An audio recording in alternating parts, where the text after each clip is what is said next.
Beats Planet.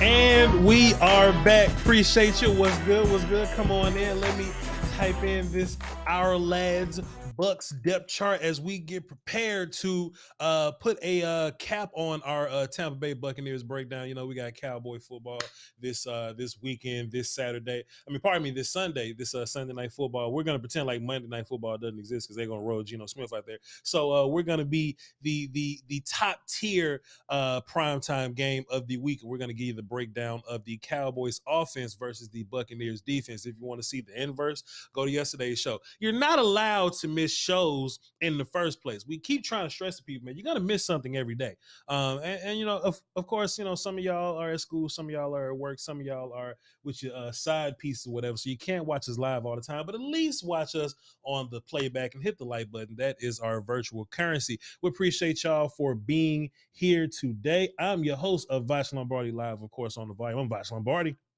Wait, time. I had to turn my volume up. Pardon me. You are watching I had to turn the master at work. my volume up. VOCHLOMBARD. Follow me on all social media platforms. We're being followed, point guarded by the best in the business, William Steele. Now you know your ass is Willie. What's good with you, my guy? What up? Hey, look, y'all can tell, you know, sometimes Will got the energy to do the whole, he'll have a wrestling shirt on. He gets his energy from the wrestling shirts. You know what I mean? We get blank shirt, Will. That's what you get today. You know, I'm just chilling, I'm just chilling, man. I don't got the guns out today, but if you want to give me some of that, that's what I'm saying. I mean, but let you have a let's see, what's a I deep, got deep one for day? you tomorrow. So yeah. Okay, cool. He's gonna come in here with a Chavo Guerrero shirt. Nah, it's a simple one, but it's fitting and it makes sense because it's our Friday, so it's our last show before the game. So you know what I mean, gotta come ready. Okay, cool. We'll cross that road whenever we get there. We ain't gonna be here Friday on this show in particular, but Thursday is our Friday. On the volume, we're gonna plug the volume brothers and sisters here. Richard Sherman on his show, he had Mike Evans on his show. He was talking about Bucks versus Cowboys. So of course we're gonna react to that tomorrow. So be sure that you're in your seat when that happens and all that good stuff. We got some sound clips today. Of course, we got the phones. It's a very interactive show. If y'all want to call into the show, the number is right there. Interact with us, and of course we'll be in the chat box pretty heavy today. What's good, you guys? What's good? Y'all ready? We got football Sunday, but damn it, Will, we got football tomorrow. Yeah. You know what I mean? We got Rams versus Bills tomorrow, and the Rams are a team that the Cowboys play later this season. So let's keep our eyes open and our thinking caps on. We're going to be watching regardless because it's football, but we need to watch with a little bit of intent because we run into that team. Now, we're going to break down the Bucks defense today, which is a very interesting group, and we're going to talk about what we did last year to attack them and some of the things that we're going to be doing different. But today we're going to hear from Kellen Moore and some of his presses and his media availabilities. I like to do that, Will. You know, we have the offensive and defensive days. Let's hear from Dan and let's hear from Kellen. Dan is much more interesting, but for the sake of content, we'll at least take some of Kellen's commentary and put it to work. You feel me? So let's get into this very first clip. We ain't doing nothing else. We got a super chat from Twan. Let's see, Twan. Hold on, wait a minute. Time on Twan. Let me give you a proper little.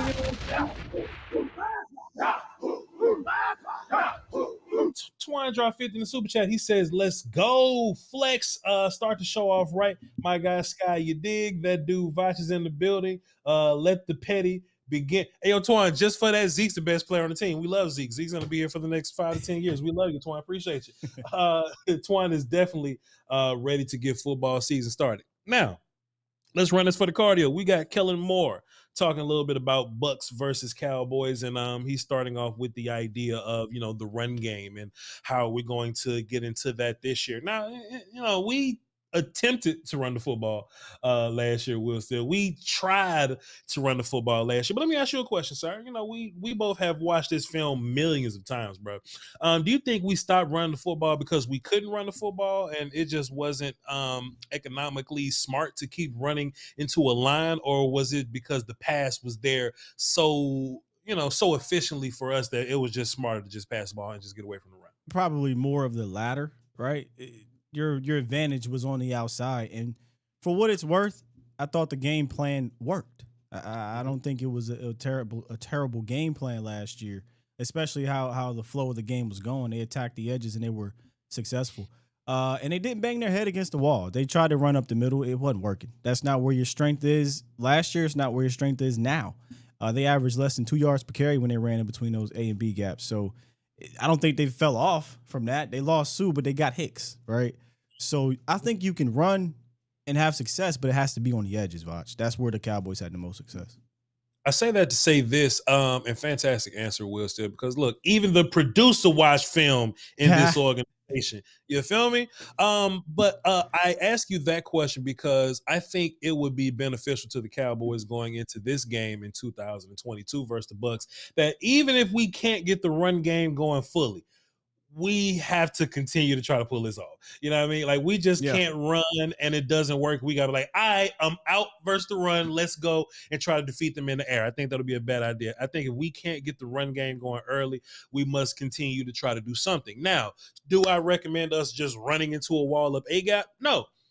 Let's try and run B gap, right? If running up B gap don't work, all right, cool. Let's see if Tony can get involved. Okay, hey, Tony's going to be a thing. Let's get it to Turpin behind the line of scrimmage and call that a run play. Let's get CD on some. So we just can't get into run. Run doesn't work, and then we just go, we're just not going to run anymore. I don't think this is going to be the game where we line up in 11 personnel and just throw the ball 50 times versus Tom Brady. And to be fair, I don't think Tom Brady's going to throw the ball 50 times versus us. Just as much as we have woes on our offensive line, I think Tampa Bay has those same types of woes. What I think is going to happen is, I see Will still waving his finger. We're gonna get to him. What I think is gonna happen is this is gonna be a big game of make you throw the football and make you hold on to it. I think whoever holds onto the football longest, they're gonna be more susceptible to pass rush drama. Go ahead, Will. So I saw you waving your finger there. Go ahead. You're not wrong in that. I don't think their game plan is that they want to come in here and throw it 50 times. But I think they're more equipped to do so because it's in their DNA. It's in Tom's DNA to get rid of the ball fast. So just because they got offensive line woes, I don't know if their woes from a pass protection standpoint will affect them as much as ours, because we're more of a 5-7 step. We want to get it deep. Now that may change this year, but historically speaking, Tom is get it out quick, so his offensive line woes can be masked. Maybe we'll see.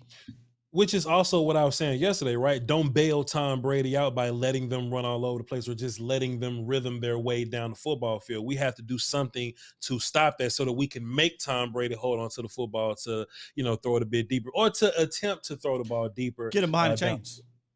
There you go, Will Steele. So, in my mind, they have these offensive line woes, but I'm going right after. Let me pull up this depth chart right here. So Tristan Wirfs is playing, but he's coming off of an injury, so we can attack him. Sure, Shaq Mason's a guy that can play. Robert Hainsey is a guy that they have faith in, but he didn't play last year.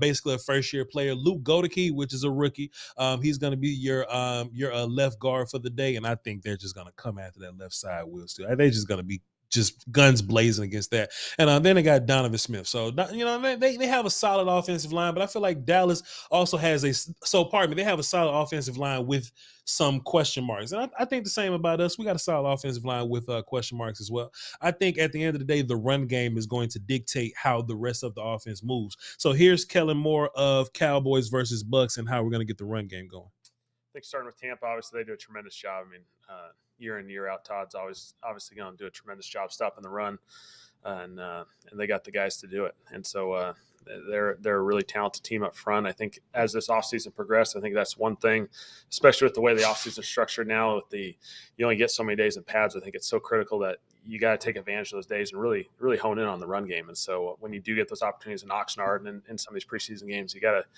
take as many opportunities as you can, just because that's the stuff it's hard to replicate in the spring and so many other phases of this offseason program. So it's a huge emphasis for us because, you get 10, 12 padded days, and that's really what you got to take advantage of. And boy, the 1 year that we try to put emphasis on run game, the very first week, we run into Vita Vea with Conor McGovern. You see what I'm saying? Yeah. Like the very first week, you know what I mean? We were able to live with Conor McGovern and Tyler Biadasz last year. Terrence Steele didn't play that game, but Terrence Steele had a solid year. So I would only be led to believe that he'll be solid this year. But Buccaneers got some guys. Buccaneers got some dudes over there, and look, they're gonna try us. So they got let's see. Joe Tryon. Look, I wasn't the biggest fan of Joe Tryon coming out when he was at Washington or whatever. But he was another one of those COVID camp guys, right? So we're gonna be seeing him. He's probably gonna be your Terrence Steele op for the day. Shaq Barrett, who led the league in sacks like just 2 years ago, not last year, but like 2 years ago. He's going to be your main Tyler Smith op. So we know that Shaq Barrett is, and I'm highlighting Shaq Barrett right now because it's the Tyler Smith conversation, right? Yeah. My biggest thing, right? Shaq Barrett is a quality pass rusher. Let's be fair. But I feel better about banking on Tyler Smith's traits, right? That was something that we've been talking about the past couple of weeks, or at least I've been talking about the past few weeks or so. And of course, this isn't the week that we get Jason Peters involved. You think Tyler Smith will be able to live over there with the guy that led the league in sacks two years ago? And when I say live, right, of course there's going to be some penalties, right? There may be some bad plays here or there, but over the course of 68 plays, do you think Tyler Smith can live over there? I mean, if I had to be completely honest, I would give the edge to Shaq Barrett. I mean, that's only fair, right? He's a multiple-time Pro Bowler. He leads the league in pressures over the last 3 seasons, going up against a cat who hasn't practiced at left tackle since, he played Memphis in his last game? So he hasn't really done anything over there from a consistent basis. So, yeah, I give the edge to Shaq Barrett, but it's going to be up to your coordinator and your quarterback to help over there. And who's it? McGovern and your running back. It's going to take a village to help raise our child in this next few months, right? It's going to take that village. We can't just leave him out on the island. We saw how that turns out when you do that with a young rookie, et cetera, et cetera. Not saying he's Terrence Steele. I'm just saying you don't want to put Myles Garrett up against Terrence Steele on an island. Do you want to put Shaq Barrett and Tyler Smith on an island all game? Probably not. Yeah. You want to help him out. Yeah. Yeah, 4 and more. That's who it's up to. Why Big Jordan? Come on, Voch. And I just translated, come on, Voch. But in my mind, what I heard was, but Voch, Tyler ain't ready for that. He was a guard 2 weeks ago. Yes. Well, he ain't got no choice. What the fuck else we gonna do? What's we gonna do? You gonna run Josh Ball out there? You know what I mean? So yeah, I'm not. So listen, y'all gotta stop just leading with your pessimism. Stop leading with your pessimism, right? I'm not saying, Tyler Smith about to come out here and have a Pro Bowl day versus what's his face? What his name is? Shaq Barrett. A Pro Bowl day. That ain't what I'm saying. I'm saying is he's talented. Tyler's talented. Tyler's strong. Tyler's not slow-footed. I think Tyler would be fine in the run game. I think we're gonna have our lumps in pass pro.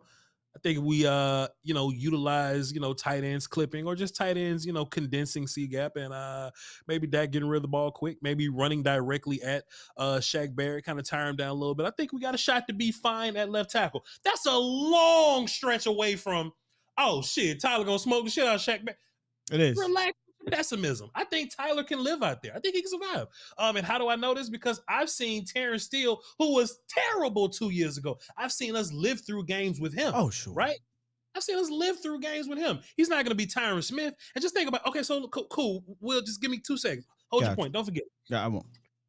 I think there's a difference, right? Like when you lose offensive linemen, you got to think about what you're losing, right? There's no situation. I know that we have this Chaz Green trauma of this other dude getting 6 sacks on us, but in real life, that's not really how offensive line works. Offensive line is more so of, can you operate your offense with a level of confidence, right? So yes, Tyler Smith is over there. Tyler Smith is not Tyron Smith, but we simply go from, oh, I have no worries about what my left side is, to maybe I should be more aware of what my left side is. Yeah. But in no world will, in 69 plays, back to back to back to back, will Shaq Barrett just be smoking Tyler Smith. That's not how this works. There's a lot of things that we can do to get rid of that, right? We get rid of the ball quick. We can screens. We can fake guys upfield. If you're protecting your inside, you can really navigate the outside how you want to in terms of pass setting Shaq Barrett upfield. Dak can step up into the pocket. It's a lot of things you can do to help Tyler Smith. That don't mean we're going to be trash for 69 plays on the right side. Ain't like Josh Ball out there. I'm sorry, Will. No, you pretty much said exactly what I was going to say about helping him out. When I say a village, I'm mainly talking about Kellen. Like, Kellen is going to have to, if you go back and watch and I know a lot of people used this game last year, but the Steele's first game against the Chargers, Steele did some things from an individual standpoint that helped, but so did Kellen. Kellen helped him out with quick things. Kellen helped him out with redirection and whatnot. Do that in this game, which they did last year, Voch, with Tyron Smith on the left side. They did that. They did a lot of quick stuff. Get the ball out fast, play action, screens, all of that with Tyron Smith. So why wouldn't you do that again with Tyler Smith? Fair enough. Shouts out to Ms. Nan in the chat box. She say, get them likes up for sure, for sure. Get them up, get them up, get them up. Not I'm fussing at y'all about Tyler Smith. Let's hear what Kellen Moore got to say about it. He's done a really nice job. Obviously, he's kind of stayed on that left side throughout this offseason program, through OTAs, through training camp at that left guard, left tackle. He's done a tremendous job. Those guys are always learning so much each and every time. And so I thought Tyler's done a heck of a job. He's come in, he's got the physical presence and the abilities. And I think each and every day you just see these big leaps and bounds and growth opportunities that he's taken advantage of. And bringing a guy like Jason in, I think, is really unique opportunity for us. I think it's awesome. For him as a player, I think he still got it.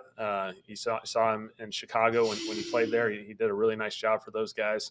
And then obviously the other component of it is what he can provide for that room for, a number of young guys in that room that have maybe played, a rookie year, or maybe only played a year or two.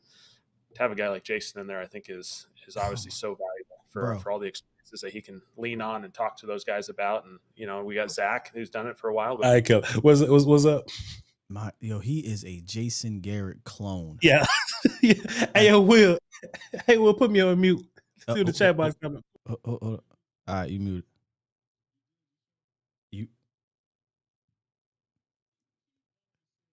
I saw it.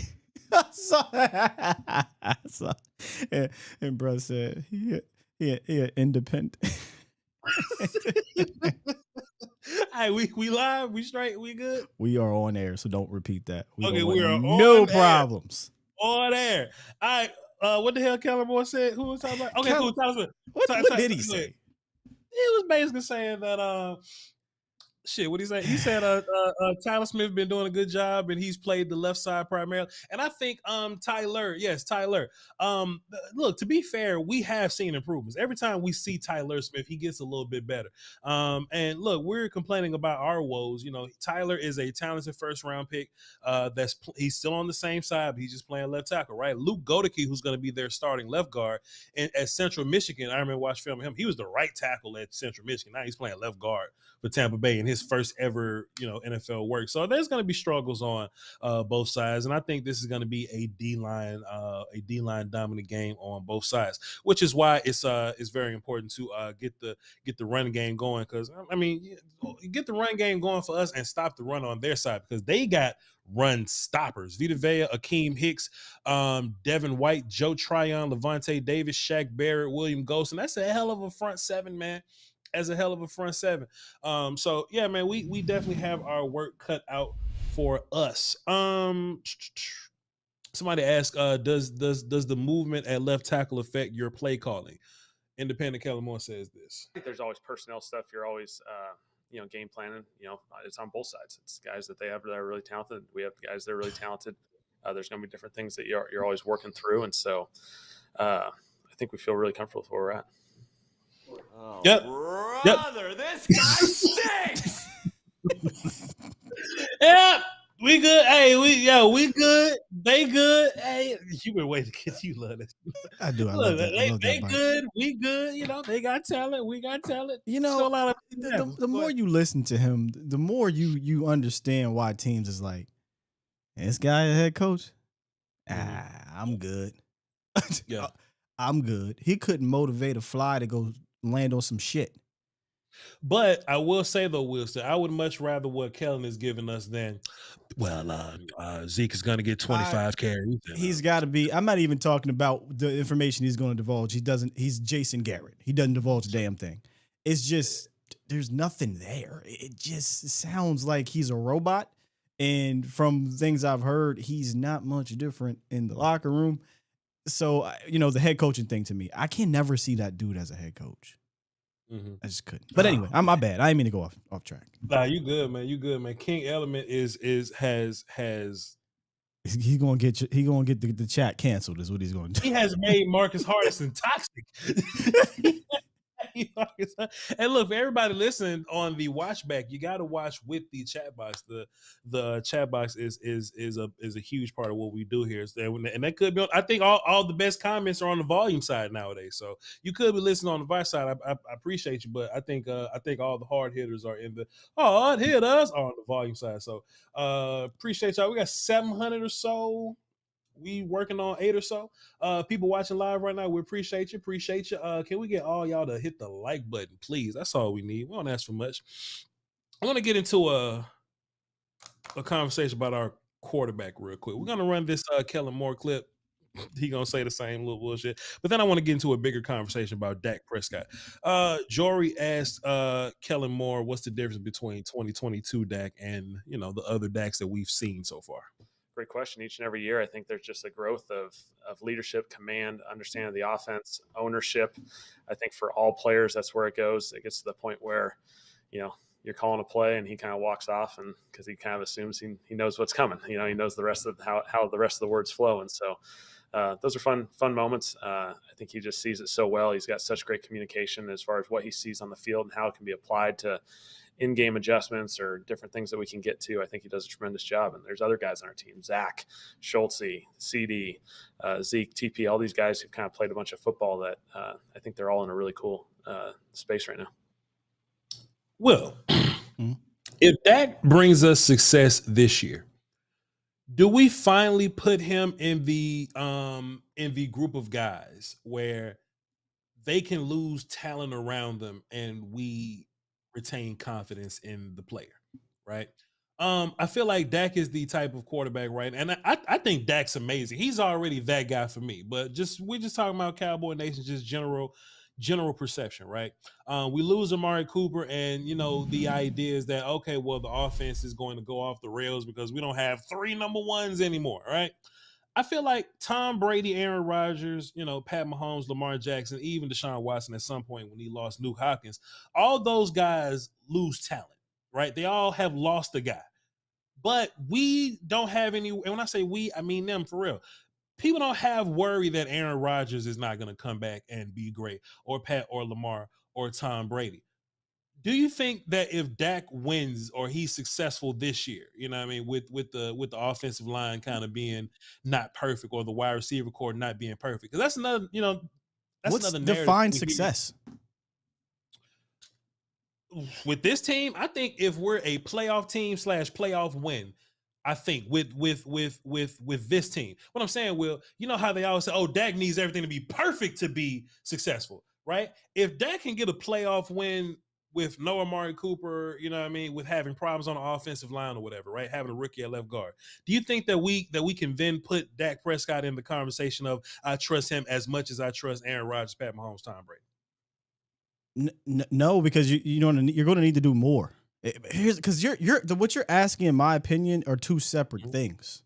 Like okay. I don't need to put him in Pat Mahomes, Aaron Rodgers. Who was the other one? Tom Brady. Sure. These dudes have been to multiple Super Bowls, multiple championship games, all that stuff. Their accolades are different.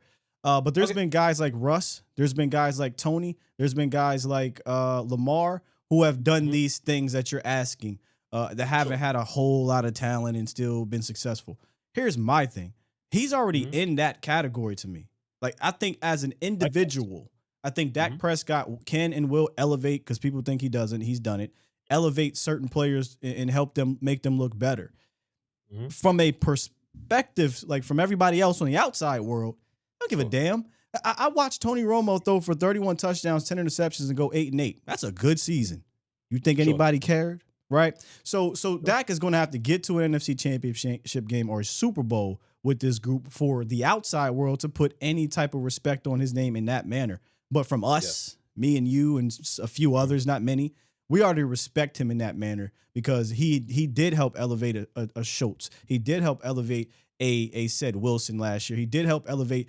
People think Michael Gallup is all world. Michael Gallup is not all world in my opinion. He's a good player, but Dak Prescott helped elevate him as well. So I already put him in that category, and I'll get off my soliloquy here.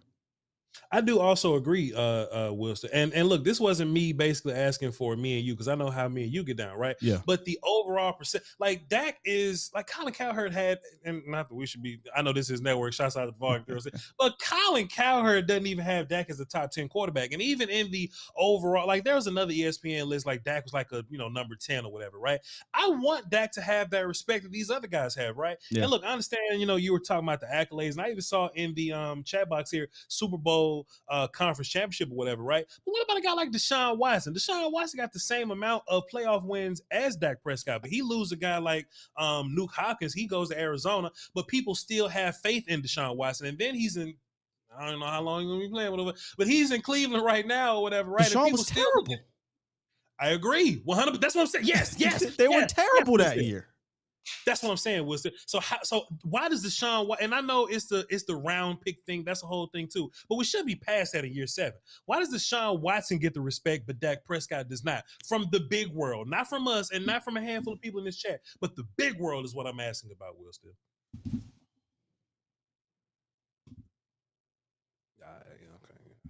Okay. We can go ahead and move on, dog. We can go ahead and for those who may be listening and you can't hear, basically, fuck them. Yeah, there's a star on this man's helmet.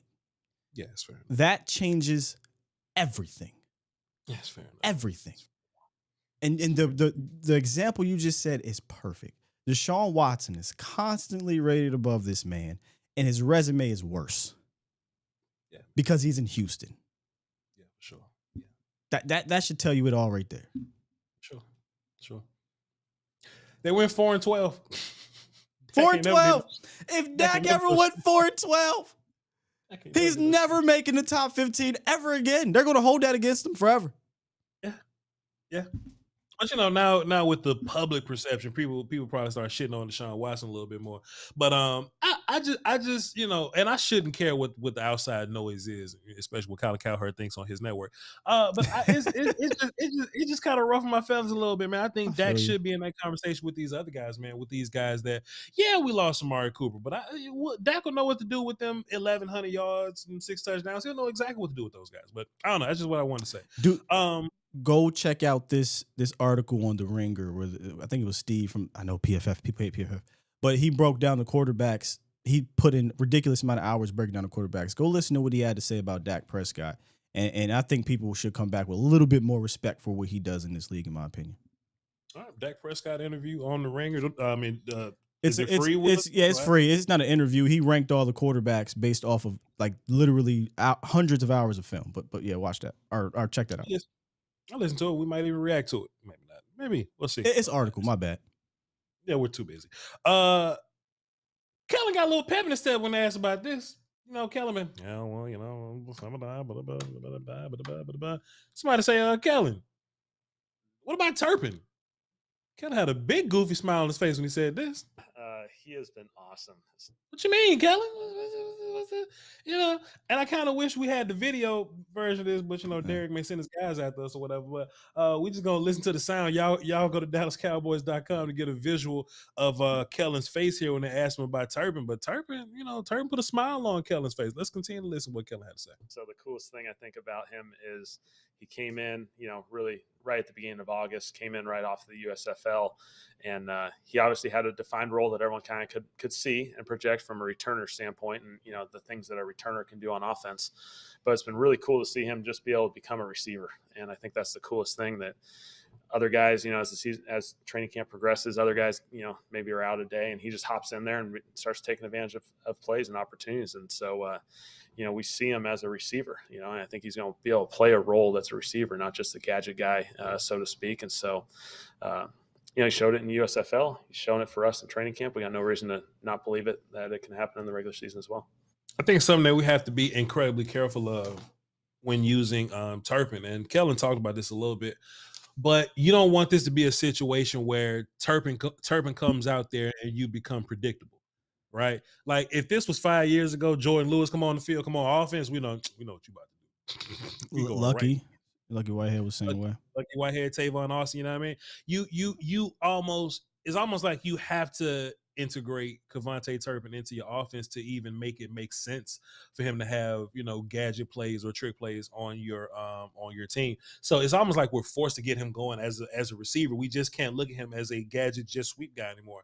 And I do think that will help to add some explosion to your offense, some element of it. I don't think we're going to be a super explosive offense like altogether, but I do think there will be times where Turpin or even Tony Pollard can, break one loose for you. So, I think they should use Turpin like Tony Pollard, like Tavon Austin in his early years, though. Sure. Tavon Austin was very much a receiver and running back for the St. Louis Rams. Then they turned into LA, but for the St. Louis Rams, and he was extremely productive. So I would love it if they use him like that. So do you play Turpin in the slot and have him, susceptible to getting smoked by all them big people in there, or do you? What do you mean by smoked? Like press? Nah, like he could get hit by these people, because we had this joke it's football, but he's smaller than you. Hey, all I said is I need to see him take a hit. I saw him take a hit in practice. He got rocked, and I'm like, all right, he got up. We're cool. Now you gotta go do it, man. Cole Beasley, 5'6", 170 pounds, and he was getting rocked too. So, hey, man, you on the team now, brother. Also, too, I want to know how important he ends up being in kick return, punt return. Because if he's one of those guys, you might want to protect him on offense, if that makes sense. You know what I mean? You may not want Turpin doing a whole bunch of goofy, possibly could get you hit type of things if he's that important for us in the kick return, punt return game. But I will say, Kevontae Turpin in the preseason touched the ball 4 times, and I didn't see him get tackled once. So that's a little bit of something that makes me feel a little better. Kellen Moore asked him about Dennis Houston. And I don't even think Dennis Houston is going to be a guy that's active on the game day roster. Like if Noah Brown's going to be your wide receiver too, yeah, Will still don't care because Dennis Houston doesn't excite him. I feel you. No, I'm saying, I mean, that's interesting. He might not be a game day. I didn't think about that. Yeah, possibly not. Especially if Noah Brown's going to be your wide receiver too. And Noah Brown's the last dude that I would think, just to roll out to be the wide receiver 2 guy. But hey, maybe they're doing some veteran things and they'll possibly rotate some other guys in there. But Dennis Houston, we'll see what he does, or if he even has a role, or if he even dresses. But Kellen had this to say about him. Dennis, really, it's an awesome example of guys just taking advantage of opportunities. During the offseason program, during OTAs, guys get banged up, and guys aren't available in practice, and certain young guys get opportunities. They get to hop in there with Dak as an undrafted rookie and go in a 2-minute drill. And guess what? If you make a bunch of plays, then the QB says, I want that guy more. And so he gets, more opportunities. And so I think he's a really cool, awesome example of just a guy who works his tail off, and he put the time in to learn the system, and he understood it. And so that when he did have that opportunity, he took advantage of it. And he's really given us no reason not to give him more opportunities. And so really, really excited about where Dennis is headed. So. Okay. So Dennis is there because the competition in the room isn't as thick, but Will Steele, I follow Bobby Belt on Twitter. I saw some pictures from practice. Michael Gallup is participating in individual. He's close. I think not having him on PUP, he's going to play week 3 or week 4. I mean, you know what I mean? Like, that's obvious at this point. He's coming back, in my opinion, either week 3, maybe week 2, but I think week 3 or week 4. Yeah, possibly. I don't think we're gonna have to live in this world where we don't feel great about wide receiver very long. We know CeeDee Lamb is gonna be fine, but if it's gonna be a world where it's CeeDee Lamb, Michael Gallup, and then whoever your third guy is, it turns into wide receiver 3 committee or whatever. I'm good with that. I actually looked around on Our Lads. It's a website where they just have teams depth charts or whatever. Dallas, the Cowboys receiving core isn't awfully different than many other teams' receiving core. Like you would just think by the way the Cowboy fans would describe is that we're absolutely trash at wide receiver. I think this first week or 2 or 3, we're probably gonna run into some problems. But when Gallup comes back, I think we're as good of a wide receiver core as some other teams in the league. We might be closer to. I see Will Steele face. Don't you look at me like that, sir? Just go down the list. Look, just go on. Look, just what's look as good? Where do you rank us in wide receiver with Amari or Michael Gallup back? Just curious. I'm curious what you think. With Gallup back? With Gallup back, yeah. I may have to do a little more research on it because I thought I could just come up here and say this, but Will's still putting pressure on me, so I might have to double down on my research before I say something publicly. But I don't think we're a top 8, 9, or anything like that. But I think 10th or 11 is cool.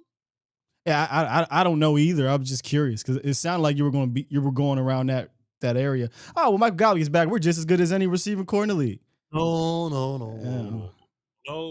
brother Will. I'm not saying that, but I do think that if you look at other wide receiver cores, we're not awfully different than them. You know what I'm saying? There's a if they even have a main guy, because most teams don't even got a main guy. Yeah, but we got a main guy, and Michael Gallup is right around a good wide receiver to what that would be, and they got a pretty cool third receiver guy. I think that's about what a lot of teams have.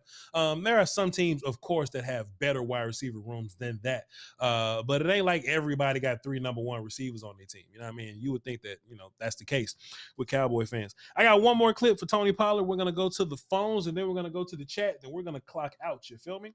Somebody in the chat said Michael Gallup is not elite. I said that. I said Michael Gallup elite. I think we started off the thing with Michael Gallup, isn't that kind of guy, and I think Dak should get credit for helping Michael Gallup. First thing we said, y'all motherfuckers want to hear anything. You're leading with your pessimism again. J Tuck in the chat box. What's good, J Tuck? Salute to you, sir. CFO Sports. Go over there, check him out. J Tuck, we gotta talk one day because J Tuck think that we don't draft well. Oh, I got a problem with that. But all right. This is Kellen Moore. He was he talking about he's lying to us about Tony Pollard. So let's listen what you guys say. Tony's the guy that we're really excited about, just finding different ways that we can utilize him and use him in different Stop roles. the cap. That's all I got. It's gonna be really exciting to have Zeke and Tony and be able to play with those guys. And as the season progresses, we find our little adjustments, and seasons always take different paths, and we'll play with the roles that those guys have. And so week in and week out, we'll be able to adjust those things and make changes. I thought that was interesting, Will Steele. We gonna run both of them out there, and as the season goes on, we'll make the adjustments. And I liked what McCarthy had to say better than what he had to say. What did he say, Will Steele? Let us know. McCarthy said both of them can hold their own. I look at both of these guys as number 1 runners. Zeke and Tony both have the ability to play all 3 downs. And then Gelkin followed up with team making a more concerted effort to have them both on the field, share the field in 2022.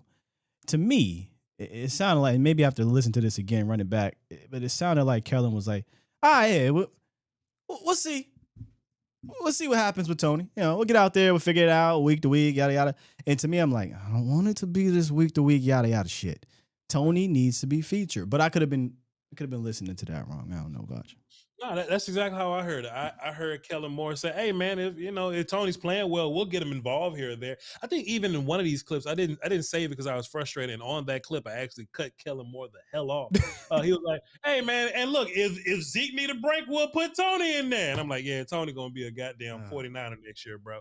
Tony gonna be in Jacksonville, just living it up, boy, just smoking the shit out of whoever, because he's gonna be a running back 1, killing shit, and we just gonna be like." When we played Zeke, we gave Zeke every opportunity he could. You know what I mean? I hate it, man. Let me be Voch for a second. Let me lean into the optimism here. Tony Pollard's carries, touches, whatever, have technically increased every year. So let's just kind of pretend that they will again. All right? It's just a matter of how much will it increase. I fucking hate it. No. Tony needs to be treated like a running back one. Now, if we got running back A, if we got RB1A or RB1B, then fine. But I don't want to sit up here and be like, oh well, Tony, let's give him 5 carries a game. That's 3 more than what he got in San Francisco, motherfucker. I don't want that to be the case. With that said, I have no confidence in what the hell I just said happening. I'm just hoping that it does. You know what I mean? He's more of a feature player. Yeah, man, it is what it is. But it's fine. It's fine. Yeah. Jay Tuck says we don't draft well. Then he comes down and say we draft well when it's dummy proof. All right, I'm gonna go ahead and look over here. All right, we're gonna go ahead. Get to the file because we'll get so distracted. All right, the conference has been locked. Here we go. Now, chat box. Don't forget. Well, shit, not chat box, but phone box. Don't forget that we trying to get through these calls a little quicker. Y'all are doing a fantastic job of getting in and getting out. So we're gonna get you in. We're gonna speak to you. Hello, how you doing? Give you a big hug and all that. Make a point. If you got a second one, make it fast. Love y'all to pieces. We're gonna start with Carlos, then Daniel, then Danny Savage. All right, let's boogie. Carlos, what up? Good afternoon, Voch. Good afternoon, Sky. Cool, bro. I hope you have a good ass week. My bad for getting. I'm excited just that football's back, and I'll be quick, man. 3 stats you gotta look for: Tony Pollard touches, yards per attempt passing a game, and red zone efficiency. I think the Cowboys managed to basically get that game plan and put all those 3 together to beat the out of those Buccaneers. I think we're set, Voch, and you can leave me your thought on that. And last question for you, Voch and Sky, and for the chat. Have you given much thought on what's the menu for this Sunday? Because I think the menu for kickoff is such an important role. And that's all I have to say, Voch. Peace. All right, cool. Appreciate you, Carlos. Will, why don't you answer Carlos's question first? What's on the menu? Is that what he asked? Just answer Carlos's question first. Whatever Texas Live got, I don't know shit. I barely eat on game day, man. I be working. I was about to say I'll be fasting. Yeah, I'll be fasting. You know what I mean? I don't eat. I don't like to eat late, but on game days I don't. Because look, what I would do is if I eat pregame, I'm falling asleep on stream. You know what I mean? And I don't want to be sluggish. I like to be sharp. So ain't nothing on the menu. But yeah, we should definitely be better in the red zone. Carlos, appreciate it. Thanks for the call. Daniel up next. Danny Savage on deck. JR in the hole. Let's boogie. Daniel, what up? Watching Steele. How's my volume? You sound good, bro.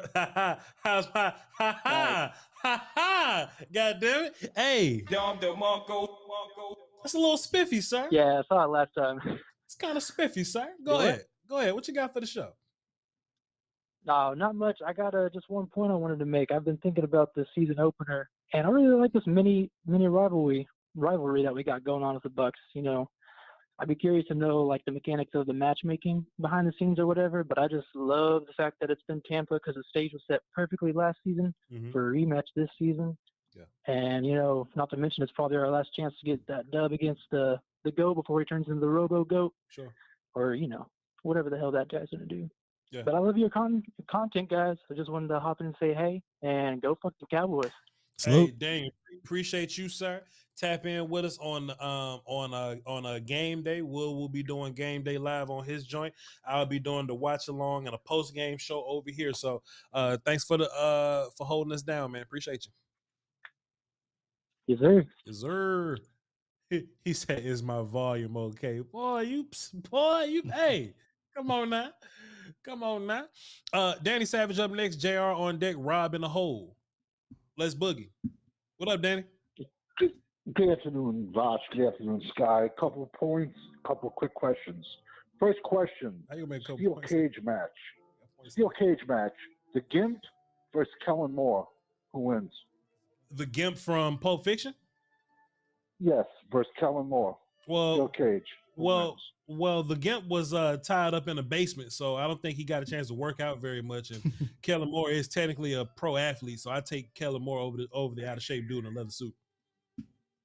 What's Sky's opinion on that, real quick? Sky just shaking his head. No, you go ahead and you do your thing, Danny. We already had our match. I'm not going to. Sky trying. Hey, look. I can tell. Okay, I'll let you talk. I'll let you talk. No, go ahead. Nope. Go ahead. Nope. Go ahead. I'm listening to you. I predict a low-scoring game. I just want to remind you, you were super, super, super high on Joe Tryon. And Joe Tryon's going to eat Tyler Smith's chicken. I hated Joe Tryon. I hated Joe Tryon. You were high on him. He changed his name even. Okay, well, regardless, I think it's going to be a low-scoring game. I think Dallas can squeeze it out, but we're going to have Umaga in our backfield the entire game. You know what I'm trying to say? We're going to, V. So it's going to be a tough game, but we just got to blitz Brady up the middle. And I think I'm predicting 17-14 Dallas. That's my prediction. Short, sweet. Oh, I'm actually shocked. Great call, like always. You guys are doing a great job. I didn't think you was going to pick Dallas at all. I did not either. Yeah. You know, you more so lean with a little bit of pessimism, Danny Savage. That's actually shocking, sir. But hey, good call. And we'll tap in with you in the morning with A to Z Dallas. Appreciate you, Danny. I'm stunned. I did not think that was. I just knew Danny was going to pick a way to call Tyler Smith trash, and you know. Yeah. The energy I've been getting for the last few months has been we ain't shit, and the offensive line stinks. Terrence Steele is going to get popped for PEDs. He stinks. He don't from everything I heard, I thought he was definitely not going to predict us to win week 1. So that is interesting. Who would have thunk? Who would have thunk? We got almost 900 people watching live, man. Hit the like button. We appreciate y'all. We need it. We got JR. Let me cut JR down. We got JR on the phone, then Rob, then the chat box. Let's get JR on the phone. JR, what up? Wow. What up, baby? What's good with you, brother? Oh! There it is. How many days we got? God dog. I'm so football horny. I feel like in a pop 20 blue chews already. God dog, I'm ready, baby. Shouts out to Blue Chew. Woo! Bruh. All right. Oh, man. Wow. Hold on. Hey, time out, JR. When you pop the Blue Chew, what you say? Basically. with the Blue Chew, dog. Shouts out to you. Hey, hold on, Voch. I'm trying to hold. I can't contain myself. You know what I'm saying? I'm trying to hold it in. I don't want to wake my baby up, but I'm too hyped right now. Whoa. All I've been thinking about is how they got a backup center. There's no way that baby's how asleep. Ward, he ain't 100%. He got some ankle issues. You know what I'm talking about? You know what I'm saying? Oh, and all I can see is O.D. Zua lining up. There's no way that baby's still asleep. Salivating because he know he's gonna eat some curry goat. You know what I'm saying? Some barbecue goat all night, Sunday night. And then we got Diggy Zoo. We got Bo Hanna. You know what I'm saying? We got the whole. Oh, don't let when they put in game on the field. Oh my God, Voch, it's gonna be a massacre. He ain't gonna know what to do, baby. Oh, I can't wait. I can't wait, you know what I'm saying? But I ain't even come to talk about that. That just get my mouth water. That make my mouth water. But anyway, what I want to talk about, Voch. Quickly. Oh shit! I thought that's what you want to talk about. The Tampa Bay Buccaneers have a linebacker. How you call in and talk for 2 minutes and say that ain't even what I wanted to talk about? JR,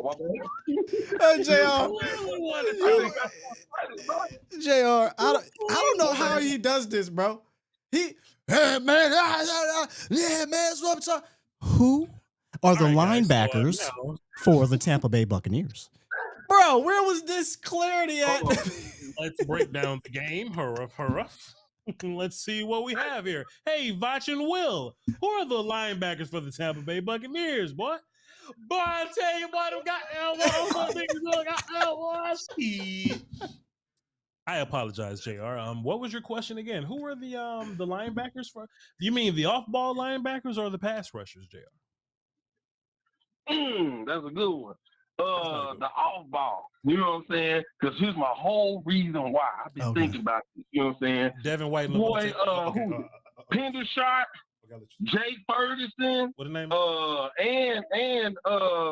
dog, Schultz. Yeah. Boy, they about to eat they linebackers up. Right. I hope they linebackers can cover. Because all we gonna do the whole game, we gonna dial up that old Jason Garrett. We gonna run the ball, power O. You know what I'm saying? Hit the 2 gap, hit the 3 gap. We gonna kick it out to the 6. You know what I'm saying? Then we gonna step back. 2 hops this time. Right foot lift up. Left they gonna have to bang, and they gonna have to cover. I don't think they can do it, Voch. I don't think they got it in them. Them young bulls at tight end is sold or something. You know what I'm saying? That's all I got to say. 11 personnel, 12 personnel. We gonna eat the clock up on them, and then we're gonna put that barbecue. We're gonna put that barbecue on the grill called Tom Brady. We're gonna put that goat on the grill and let our defense eat all night. That's how we gonna win the game, right? I don't see no else, baby. Yep. Hey, JR, appreciate you, man. Thanks for the call, bro. Bro, there's no way he don't wake them kids up. There's absolutely zero chance he don't wake them kids. I'm starting to think there's not a sleeping child over there because there's just no way. No chance. No way. To answer his football question, Levante David can cover. He can't cover. Devin White's more the guy's gonna rush the passer, but so that's to answer the football part of it. Sure, so they got some pretty solid linebackers there, 100%. Let's see who their backup linebackers are. I can actually give you that. I can actually, just in case any of these guys rotate in. Fudukasi play for them. All right, cool. And yeah, KJ Britt. So yeah, even if somebody gets hurt, they got solid dudes that can run to the football. Not nothing to be afraid of, but they got guys. But we should let y'all go last, boy. God damn. All right, Rob. What you got for the show, bro? What's going on, fellas? How y'all doing? Y'all hear me all right? Coolin', my guy. You sound good. All right, bet. First, I want to just address Danny's comment. That boy said Joe Tryon about to go off on Tyler Smith. That goddamn boy ain't gonna do nothing. So, hey, Joe Tryon about to get thrown on the ground and demolished. That boy, Tyler Smith, that boy big body. I ain't worried about that. Second, I've been wrecking my brain lately, just trying to figure out, like, hey, how do we make this defense even better than we are? And, I'm 25, so, I think this is one of the best defenses that I've seen the Cowboys have since I've been alive, to be honest with you. I think it's arguable. With that being said, one thing I do miss about last year is the fact that we actually had a true rangy free safety. Yes, Malik Hooker can do that, but Malik Hooker is more so in my eyes like a hybrid safety, can kind of do a little bit of everything. Right. I still think you need that true rangy free safety. With that being said, we know KZ was inconsistent, boy was garbage, couldn't cover, the blind side of a barn, but whatever. What are your thoughts on converting a Kelvin Joseph into free safety? I know you did some film on him, Voch. I watched that. And just, his ability to cover sideline to sideline, and he's not afraid to hit when he wants to. So I'm just thinking, why not give it a try instead of squandering his whole career here? Kelvin does have ball skills. Hello? All right, cool. Kelvin, somebody just kidnapped you. Kelvin does have ball skills to where he could play it, but I would put Kelvin at corner because it's hard to find corners. But Malik Hooker, that's what makes him special. The fact that he can come down and tackle, but he's also a rangy guy. So you're looking for a guy with range. Malik Hooker got the best range and ball hawk ability on your team right now. So I wouldn't necessarily try to move on from him. Actually, if he can play 16 games this year, I might try. 17 games. Super Bowl or 20 game. I might try to throw Malik a little bit of money if I can, honestly. I feel that. I guess my thought is Deron Bland looking good so far, obviously, from what I've seen. Looking good. I don't think he's gonna get us spot up to Kelvin Joseph. I don't think Kelvin Joseph is the number 4 corner on this team right now. And to be a second round pick, I'd rather get some type of use out of him at the end of the day, since he's gone under the seat guy. But that is what it is, man. I wanted one more thing. One thing to ask y'all. Expeditiously. If last year's team had Tony Romo at quarterback, you think we win the Super Bowl? And that's it. I'm gone. Last year's team, is Tony's calf healthy? He's being messy.